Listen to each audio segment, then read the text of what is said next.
Hey everybody, Dr. Osborne here with another great Friday Live episode. And today we're going to be talking about babies and mothers and nutrition and breastfeeding, all things basically prenatal, postnatal that you can use, that you can take with you to help your babies, to help you if you're a mom and you're having a child or you're pregnant. We want to make sure that you have the best possible outcome, and we want to make sure that those infants are in great shape too. So we're going to dive into that topic today and really dial that in for you. Before we get started, I want to talk a little bit about while we're waiting everybody to tune in. I want to talk a little bit about some of the things that have been in the news here lately, because I think some of them are pretty misleading. And so for points of clarity. Now, one of the things that's come up here recently, and you might have seen it circulating on the internet, is that a gluten-free diet actually increases the risk of heart disease. There was another study a few months ago that said that a gluten-free diet actually increased the risk of diabetes. And so to dispel those myths, I just want to allay any fears that are out there that a gluten-free diet absolutely does not increase your risk of heart disease, absolutely does not increase your risk of diabetes. With these studies, what they're doing is they're actually analyzing people who follow a gluten-free diet who are eating all the processed garbage, right? So you're buying those gluten-free products from the grocery store that are full of corn and rice. They're full of sorghum and other grain-based products that are highly refined, highly processed, have lots of sugar added to them, have all the fibers stripped out of them.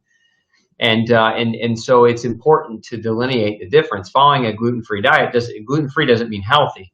I mean, a Snickers candy bar is gluten-free for all intents and purposes. So what they were tracking these people following these horrific diets, eating highly processed food. What's typically recommended by a lot of the celiac facilities around the country when someone goes gluten-free and they give out gift baskets that are full of refined garbage food and say, here, I know you're sick and you're not healthy and you have celiac disease. Here's some garbage food to eat. Maybe your health will get better because you're not eating gluten.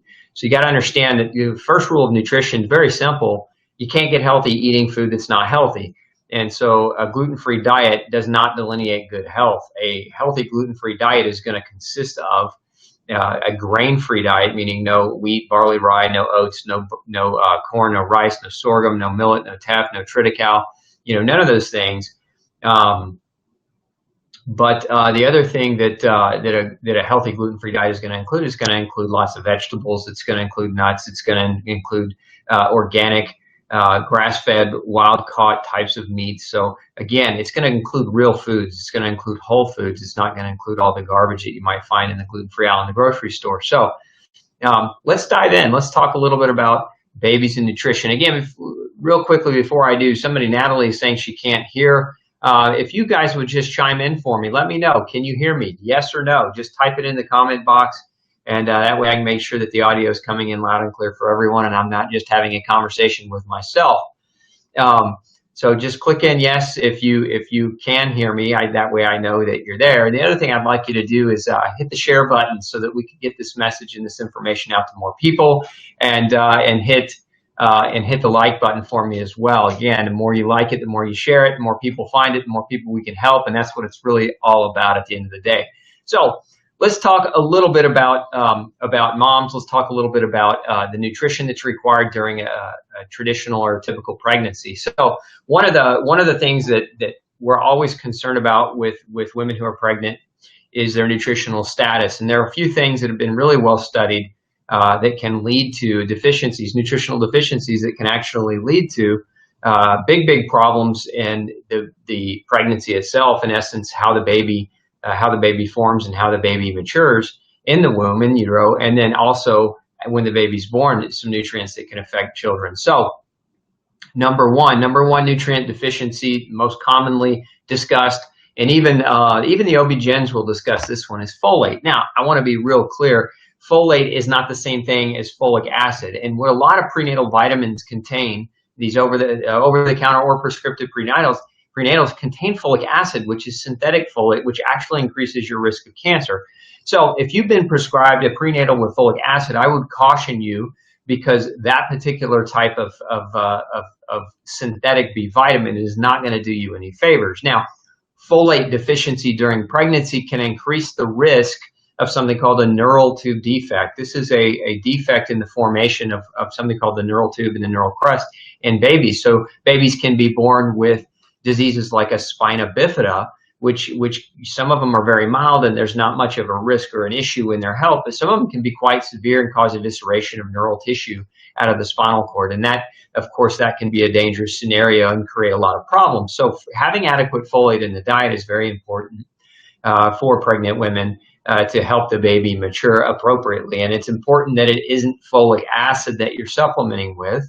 And remember, one of the other reasons why we want to avoid grains is that all the grains today, it's by law, they have to be fortified with folic acid. Again, increasing the risk of cancer. It was that fortification law was designed to reduce neural tube defects, but again, folic acid is not the best form of folate or that particular vitamin to use. So keep that in mind. We want folate, and folate in the diet is found in dark green leafy vegetables. It's one of the best sources. Now, if you like liver or if you like organ meat, that's another really great source if you eat that. A lot of women are not going to eat liver, but dark green leafy vegetables are a great source of folate. Now, some people have what's called a genetic mutation or a SNP, SNP. SNP stands for single nucleotide polymorphism. It's just a fancy way of saying there's a genetic mutation. There's a particular gene called the MTHFR gene. That stands for methyl tetrahydrofolate reductase. And it's a gene, and you've heard me talk about it maybe before, but it's a gene that you have to have folate to help this gene be activated. So people that are folate deficient or have folate deficiencies, or that have these genetic mutations that put them at risk for folate deficiencies, are more susceptible to giving birth. Women are more susceptible to giving birth to babies with neural tube defects if they have the mutation in that gene. Now, all you have to do if you really want to know what your risk is ask your doc to run an MTHFR genetic test. And there are a couple of different mutations. There's an A to C and a C to T mutation that can be found in some people. And if you have that, you're really a much bigger candidate for actual supplementation versus just eating folate in the diet. So in those particular situations, I highly recommend that pregnant women take a methylated version of folate. I actually have something called 5-MTHF, which is 5-methyl tetrahydrofolate. It's a methylated version of folate that if you have the genetic mutation, it will bypass that genetic mutation and it will help you get the folate that you need so that your baby can develop appropriately.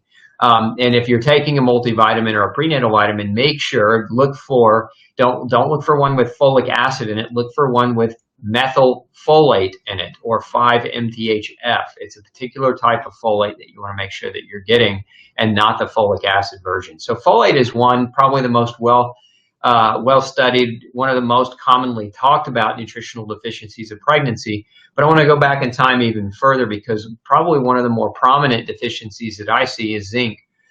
Zinc deficiency during pregnancy can lead to a lot of different kinds of problems. One of the problems is with a maturation of the baby's brain and skull. So we'll have babies that are born with lower IQs, smaller brains, smaller head circumferences. We'll have babies that are born with lack of muscle, or what's called atonia, where they don't have the muscle tone. We'll have a number of different defects, birth defects associated. And there are also cases of spontaneous abortions where the mother won't carry the baby to term because of a zinc deficiency, because zinc is so crucial and so necessary for so many of the different protein growth functions in the fetus. So very, very important to make sure you're getting adequate zinc in the diet. You can find zinc in the diet. Most of our zinc that we are going to get is going to come from meat. So if you're a vegetarian, you've got to make sure you're getting adequate quantities of zinc. I'd highly recommend that you supplement with a high quality prenatal that's going to have a high quality form of zinc, like a zinc picolinate or a zinc gluconate or a zinc citrate in terms of the form. Those are really, really good forms of zinc, and for most people, they're really highly bioavailable and absorbable. So zinc, very important nutrient for during the pregnancy. Another nutrient that's very, very critical, that's very, very common to be deficient, are omega-3 fatty acids. Now these these are fats, right? These aren't vitamins or minerals, but they're fats. And so if we think about neural tissue, the baby's brain, spinal cord development, a huge chunk of that development is dependent upon omega-3 fats. There's two kinds of omega-3 fats that you need to make sure that you're getting enough of during pregnancy. One is called EPA. EPA stands for eicosapentaenoic acid, or EPA. And then DHA, docosahexaenoic acid. DHA, very, very critical, very, very important for mothers to get adequate quantities of omega-3. Now, one of the recommendations oftentimes for a pregnant mom is don't eat fish. Now, and the problem with that recommendation is you don't eat fish. Where are you getting your omega-3s? Now, you can get omega-3s in things like flax, but it's a lot harder to get omega-3 if you're not eating the seafood or the fish or the grass-fed meats, which is where you're going to get most of the omega-3s. Now, some people will supplement with an algae source, or some people will supplement again with a ground flax in a smoothie and get some omega-3s, but those omega-3s are not as readily usable by the body as the ones found in animal products. Now, there are exceptions to that rule, but for most people, a high-quality fish is going to be an important way to get omega-3 into the diet. So some people worry about the bigger the fish, the more mercury exposure, and mercury potentially can create birth defects as well. So there are ways around that. We can eat smaller fish. We can take a fish oil that's been distilled to not contain the mercury itself. It's what I would recommend. I recommend 2 grams as a minimum, 2 grams of omega-3, and preferably 3 or 4 grams of omega-3 for most women during their pregnancy, so that they make sure that the fetal brain and neural tissue development occurs appropriately. Very, very critical, very, very important. So omega-3s. Let's talk a little bit now. I want to move fast forward a little bit, and I want to talk a little bit about babies and breastfeeding, and as we get into the post-pregnancy realm. What happens to a lot of women, and I see this in my clinic a lot, and women will come in and they'll be having trouble breastfeeding. The baby will actually be trying to breastfeed, but a rash will develop around the mouth, or the baby will have chronic diarrhea or some type of health issue.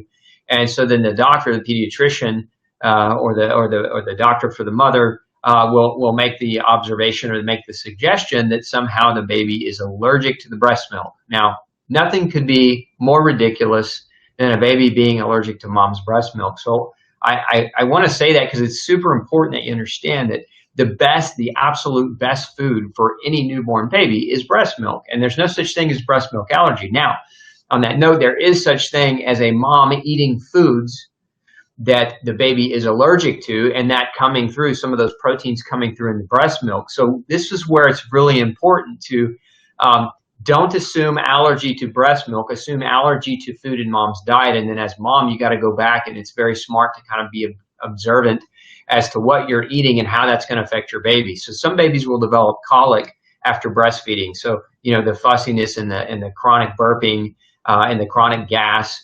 And so you kind of got to play with your diet. There are certain foods that are gaseous forming, particularly cruciferous vegetables for some babies can be really gaseous forming and cause a lot of colic. So that would be things like broccoli or cabbage or cauliflower or Brussels sprouts. So it doesn't mean don't eat those things when you're breastfeeding. It means just pay attention, right? Some mothers will be eating gluten, and they're not on a gluten-free diet, and their baby's gluten sensitive, and so the baby's actually reacting to gluten in the breast milk. There've been a number of studies that have actually found this to be the case, where gluten-free children who are babies or infants who should be gluten-free can actually get gluten or gliadin exposure through mom's breast milk. So sometimes the baby's allergic to the breast milk because of what mom eats. And so it's very, very important, again, to pay attention. So if you find that the baby's reacting to the milk, one of the best things that you can do is start eliminating some of the potentially problematic foods. Some of those problematic foods to avoid, again, like I mentioned earlier, I mentioned cruciferous vegetables, but also problematic foods will be grains.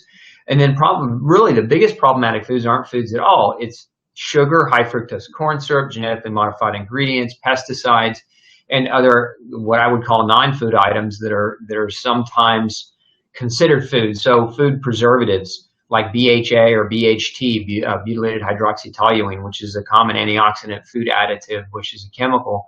And I've seen babies reactive to that. I've seen babies react to fluoride in the water. I've seen babies react to a number of different things. So you've got to pull the non-food items out first. Eating whole food during breastfeeding, in my opinion, if you're a mom, look, and I don't say this to be offensive to anyone, but the reality is that being a parent, any of you who are parents know this, but being a parent, it's time to quit being selfish because being a parent, now we have to first look at the child and the welfare of the child first. So that may mean that you have to start sacrificing certain things. You're going to be sacrificing for the next at least 18 years and probably a lot longer, because as parents, you love your child and unconditionally. And so, a lot of parents don't want to change their diet, and so they struggle, and their babies struggle as a result of their selfishness. Remember that becoming a parent is one of the most selfless acts that you should embark upon, meaning